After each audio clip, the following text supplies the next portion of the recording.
Best varicose veins చికిత్సనే పొందండి. నొప్పి లేని చికిత్స కోసం సంప్రదించండి ఎవిస్ హాస్పిటల్. నమస్తే రమగారు. నమస్తే జీ. రమగారు, ఏదైనా మంచి స్టోరీ చెప్తారా? పూర్వం ఒక పల్లెటూరులో ఒక ముసలావిడికి ఒక చక్కని కూతురు ఉండేది.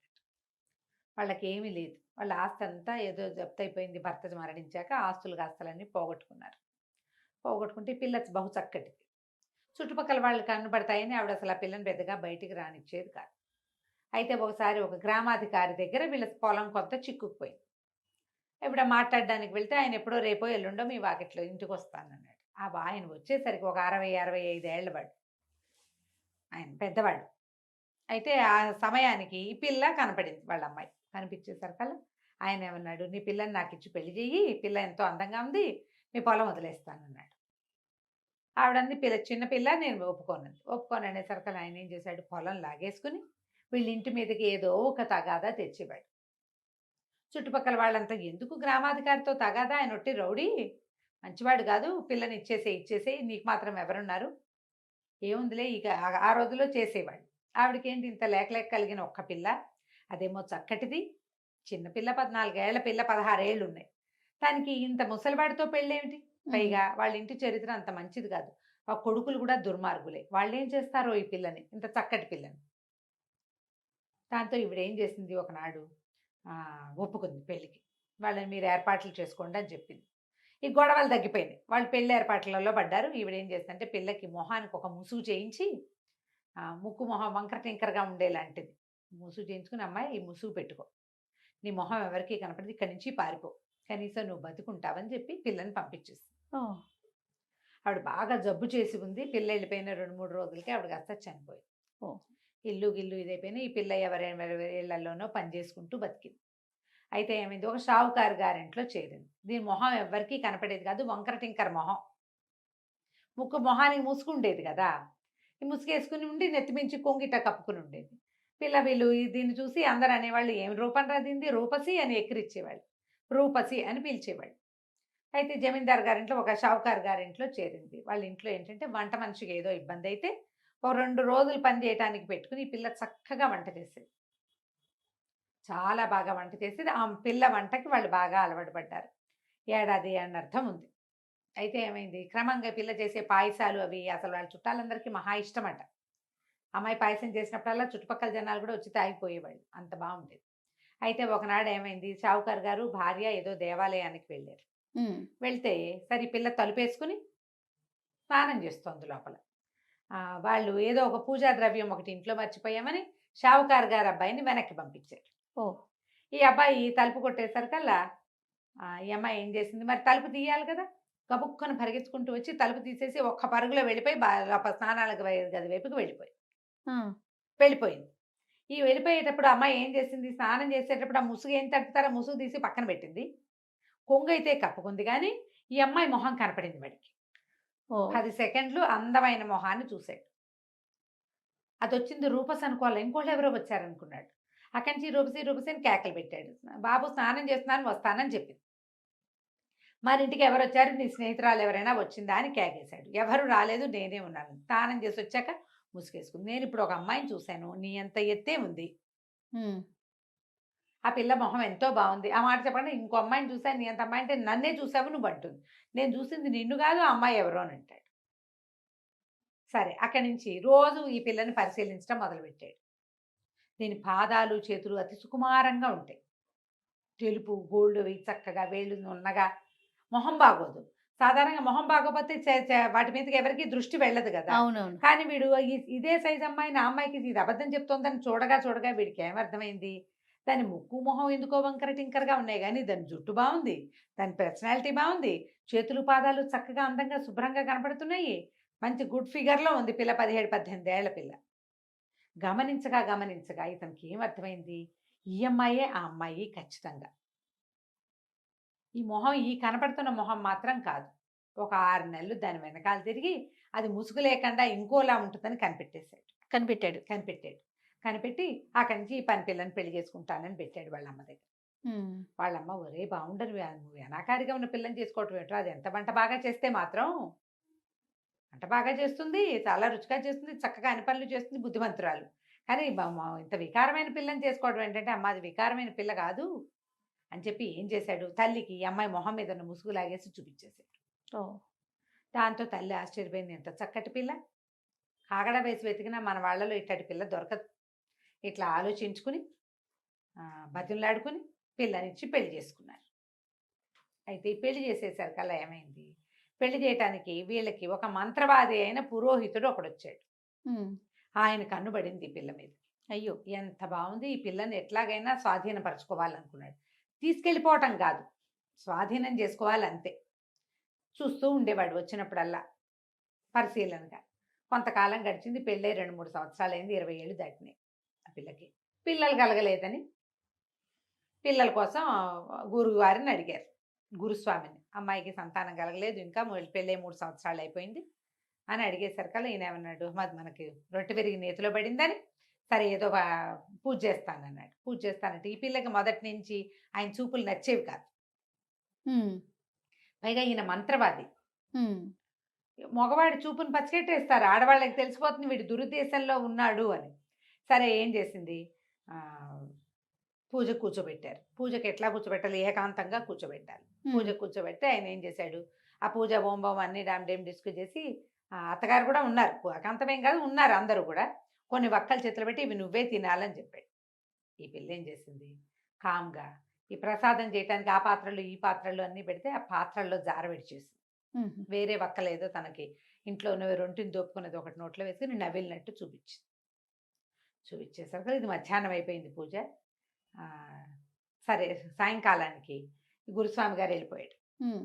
ఒక గదిలో ఆయనకి ఒక పెద్ద గది ఇచ్చారు. ఆయన ఆ గదిలో ఉంటే రాత్రి తలుపు కొట్టినట్టు వినిపిస్తే రూపసే వచ్చేసింది అనుకున్నాడు. ఆ వక్కలేమిటి మంత్రించి ఇచ్చాడు. వాళ్ళు రాత్రికి తన దగ్గరికి వచ్చేయాలి ఆ ఓహో! మంత్రంతో. తలుపు కొట్టేసరికల్లా వంటింట్లో ఉన్న పాత్రలన్నీ ఎగురొచ్చి ఈయన కావలిచ్చుకున్నాయి. ఆ! పాత్రలో వేసింది గదా! గిన్నెలో వేసింది కదా! గిన్నెలు మైమరిచిపోయి వచ్చేసినాయన్నమాట. పాత్రలను కూడా లైన్‌లో పెడతాయి వక్కలు. ఓహ్! ఓహ్! ఆ! గురుస్వామి చచ్చి చెడి ఎటాగొట్టా వాటిని వదిలించుకున్నాడు. మళ్ళీ పూజ చేయించారు. ఈసారి ఏం చేశాడు ఈయన, ఒక ప్రత్యేకంగా ఒక పండిచ్చి ఈ పండు నువ్వే తినమన్నాడు. ఆ అమ్మాయి ఏం చేసింది, ఆ మంత్రించి ఇచ్చిన పండుని జాగ్రత్తగా పెట్టుకుని ఇంకో పండు తీసి తిన్నానంది. వెళ్తూ వెళ్తూ పూజలో నుంచి బయటికెళ్ళిపోతూ ఆ సావిట్లో ఒక దున్నపోతు గడ్డి మేస్తుంటే, దున్నపోతు గేదెలు ఉంటే ఓ గేదె ముందు పడేసింది. ఆ గేదె అరటిపండు తినేసింది. ఓకే. అరటిపళ్ళు తింటాయి కదా కొట్లు, దున్నపోతులు, ఆ గేదెలు అన్నీ తింటాయి. గేదె తినేసింది. రాత్రికి మళ్ళీ గురుస్వామి గారి తలుపు తట్టింది. ఆ గేదె ఆయన వెనకాల పడి మరి మంత్రించబడింది వాడి ఆ! దగ్గరికెళ్ళాలని. ఇహ తెగ కుమ్మింది ఆయన్ని. సావు తప్పి కన్ను లొట్టపోయింది. హ్మ్. ఈ తేప ఏం చేశాడు, తమలపాకులిచ్చాడు మూడోసారి పూజకి. ఆ అమ్మాయి ఏం చేసిందంటే, ఆ తమలపాకుని ఈ చిన్న కొంగులో నుంచి చిన్న దారం తీసి పక్కన ఒక దుడ్డుకర్ర ఉంటే ఆ దుడ్డుకర్రకేసి కట్టేసింది. రాత్రి దుడ్డుకర్ర గురుస్వామికి భరతం పట్టిందది. ఆ! చితక్కొట్టేసింది. ఆ! ఏం చేయాలో తెలియలే. ఇట్లా మంత్రాలతోటి లాభం లేదు. మంత్రాలకు చింతకాయలు రాలవు. ఈ పిల్లని ఇంకోటి చెయ్యాలని ఏం చేశాడు, వీళ్ళ ఇంట్లోనే ఒక ఔట్ హౌస్ లాంటి దాంట్లో ఉంటున్నాడు కదా! వీళ్ళని ఎక్కడికో దేవాలయానికో, ఎక్కడికో అందరిని వెళ్ళి రండి అని పంపించి, ఆ అమ్మాయి గదిలో ఓ పక్కగా తనవే చెప్పులు, ఓ కండువ, తర్వాత ఒక పాందాను, తమలపాకులు వేసుకునే బాక్స్ మగవాళ్ళు వాడేది హ్మ్. పెట్టేసాడు. పెట్టేసి మర్నాడు ఏం చెప్పాడంటే, మీ అత్తగారికి మీ కోడలికి ఎవరితోటో సంబంధం ఉంది. మీరు హ్మ్. దేవాలయానికి వెళ్ళినప్పుడు వాడెవడో ఇక్కడికొచ్చి ఉన్నాడు అని చెప్పాడు. ఇంట్లో నిరూపించి చూశారు. చూసేసరికల్లా ఎవరివో జత చెప్పులు అన్నీ కనిపించినాయి. కనిపించేసరికల్లా వాళ్ళు చాలా అసహించుకున్నారు. ఇంత ప్రేమించాను ఈ అమ్మాయి ఇంత పని చేసింది అని భర్త, అయ్యో కులం గోత్రం చూసుకోకుండా పెళ్లి చేసుకుంటే పిల్ల పరువు తీసిందే, షావుకారు గారింటికి ఎవడో పరాయి మగవాడు కోడలి కోసం వస్తున్నాడంటే ఎంత పరువు తక్కువ. హ్మ్. తెగ దుఃఖిచ్చారు. హ్మ్. దుఃఖిచ్చేసరికల్లా అమ్మాయిని బయటికి పంపేస్తామన్నారు. అంటే ఇతనేమన్నాడు, చిచ్చి అలా వద్దు, వద్దు, ఆ అమ్మాయి ఇంతకాలం ఉండి మిమ్మల్ని ఇంత లైన్‌లో పెట్టేసిందంటే ఇది మామూలు మనిషి కాదు. ఏదో మంత్రగత్తె అయ్యుంటది. ఏదో మంత్రాల పిల్ల. పెట్టెలో పడుకోబెట్టేసేద్దాం. ఆ పెట్టె తీసుకెళ్ళి నేను సముద్రంలో పారేయిస్తా. మళ్ళీ మన జోలికి రాకుండా ఉంటుంది.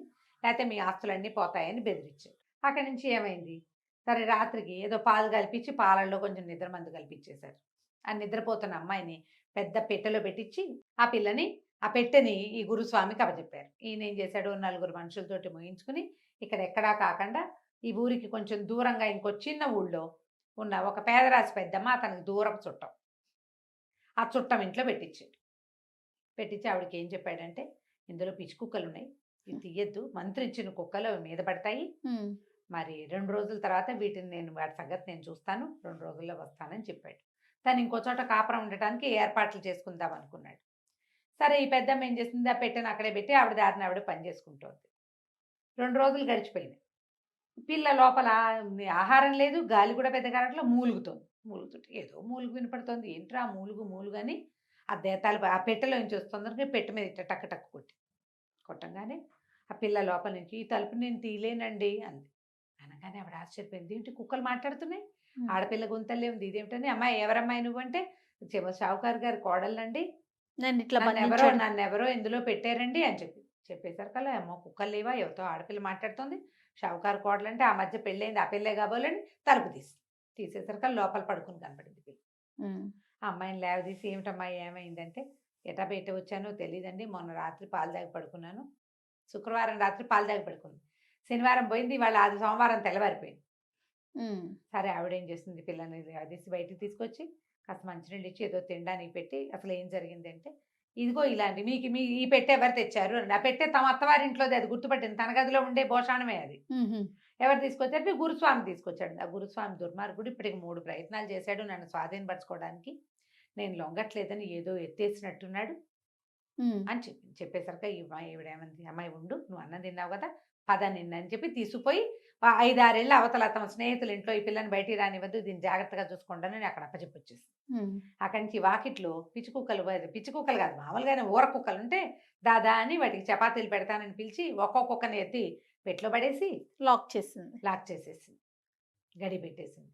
కుక్కలు లోపల కూర్చుని ఉన్నాయి. అక్కడి నుంచి సోమవారం నాటి రాత్రి ఇతను వచ్చేసరికి గురుస్వామి వచ్చేసరికి ఈవిడేమంది, నాకు వేరే వాళ్ళ ఇంట్లో పని ఉంది, ఇవాళ రేపు నేను ఉండను ఇంట్లో, మా ఇంట్లో నువ్వు ఉండు, ఇగో నీ పెట్టే అని చెప్పి వెళ్ళిపోయింది. ఎవరింటికి వెళ్ళా, వెనకాల వాళ్ళ ఇంట్లోనే ఉంది. వీడేం చేశాడు, ఇప్పుడు పెద్దమ్మ కూడా లేదు ఇంట్లో, ఏకాంతం లభించింది, ఈ పిల్లని స్వాధీనపరచుకోవచ్చని తలుపు తీసేసరికల్లా పొద్దున్నుంచి పెట్టెలో కూర్చుని ఉన్న కుక్కలు ఒక్క ఉదుటిన వీడి మీద పడ్డాయి. మొహం అంతా రక్కి పీకేసింది. కుక్కలు కరిచేస్తాయి కదా, అక్కడి నుంచి పారిపోయినాయి బయటికి. ఈ దెబ్బలు కుక్క కాటలతోటి మూలుగుతూ పడున్నాడు. సాయంత్రానికి మొత్తం తతంగం జరిగిందంతా తెలిసిపోతుంది కదా. తెల్లారేసరికి కుక్కల అరుపులు, మనిషి అరుపులు వినపడతాయి. తెల్లవారు ఆ పెద్దమ్మ వచ్చి చూసేసరికి ఇంకేముంది, ఒళ్ళంతా కుక్క కాటలతోటి కొస ప్రాణంతో ఉన్నాడు ఈ గురుస్వామి. కుక్కల కోరల వల్ల విషం ఎక్కేసి 2 రోజుల్లో మరణించాడు. అందరికీ కబురు చేశారు, ఈ గురుస్వామి గారు మరణించారు అని. వీళ్ళేమనుకున్నారు, షావుకారు గారు అయ్యో మన కోడల్ని పెట్లో పెట్టి వాళ్ళకి అప్పచెప్పాము, దాని ప్రభావం వల్ల ఈయన చచ్చిపోయాడు అనుకున్నారు వాళ్ళు. చాలా బాధపడ్డారు. ఆ కోడలు పోయింది, రుచికరమైన వంట పోయింది, గురుస్వామి పోయాడు. ఒక 10 రోజులు 15 రోజులు గడిచిన తర్వాత ఈ పెద్దమ్మాయి ఏమందంటే, అమ్మాయి మీ అత్తగారిని మామగారిని మీ ఆయన్ని ఇక్కడికి భోజనానికి పిలుస్తా, శుభ్రంగా నువ్వు వంట చేసి పెట్టని పిల్లతో వంట చేయించింది. షావుకారు గారింటికి కబురు చేసింది, గురుస్వామి మా ఇంట్లో మరణించాడు, ఆయన ప్రీతి కోసం 15 రోజులు అయిపోయింది కదా, భోజనాన్ని పెడదాం అనుకుంటున్నా, మీ ముగ్గురు రండి అని. ముగ్గురు వచ్చారు భోజనానికి. చక్కగా వడ్డిస్తే పదార్థాలన్నీ తిని, వీళ్ళకి తిన్న రుచే ఆ రుచి తెలుసు. అత్తగారు కళ్ళ నీళ్ళ పర్యంతం అయిపోయింది, ఎంత బాగా వంట చేస్తుంది, అచ్చు అట్టాగే ఉందని. చివరికి కప్పుల్లో పాయసం పోసి పట్టుకొచ్చి ఇచ్చారు. పాయసం తాగేసరికి ఆ పిల్ల పాయసం చాలా ప్రత్యేకంగా చేస్తుంది కదా, కథలో ముందే చెప్పుకున్నాం. అసలైతే మొగుడు ఏడ్చేస్తున్నాడు, అత్తగారు కళ్ళనీళ్ళు పెట్టుకుంటుంది, మామగారు నెత్తిమీద చేతులు పెట్టి కూర్చున్నాడు. మా కోడలు అచ్చు ఇట్టాగే చేసేది, చచ్చిపోయిందో ఏమైపోయిందో ఏమిటో ఆ పిల్ల ఎందుకు వచ్చిందో అనేసరికల్లా, ఎందుకో రాలేదండి, మీ కొడుకు కోసమే వచ్చింది, ఇదిగో ఇక్కడే ఉంది, మీ కోడలు చేసిన పాయసమైనా పిల్లని తెచ్చి చూపించేసరికి వాళ్ళు తల్లిపోయారు. ఇదేమిటి, ఇది ఎట్లా జరిగిందంటే, గురుస్వామి మిమ్మల్ని మోసం చేశాడు, ఈ పిల్ల తప్పేమీ లేదు, దానికి శాస్తిగానే వాడు చచ్చిపోయాడు, మీ పిల్లని మీరు తీసుకెళ్ళండి అంటే, ఆ రూపసి పేరున్న మహాద్భుత సౌందర్యవతి అయిన తమ కోడల్ని మళ్ళీ వాళ్ళు ఇంటికి తీసుకుపోయారు. వాళ్ళు నమ్మటం ఒక పొరపాటు, మరి వాళ్ళు గురువుని నమ్ముతారు కదా ఎవరైనా కూడా. అలాగే ఇట్లా మోసం చేసే గురువుల్ని ఇప్పుడు చూస్తున్నాను. అవునవునండి, బోల్డని కథలు ఉన్నాయి దీని మీద. కోకొల్లలు ఇప్పుడు అసలు ప్రత్యక్షమైనవే. అవును, మనకి రెగ్యులర్ గా జరిగేవి. నిజ జీవితంలోనే గురువుల్ని నమ్మి ఇలా మోసపోతున్న కథలు మనకు చాలా కనపడుతుంది. కథ కంచికి మనం ఇంటికి. రైట్. నమస్తే. నమస్తే.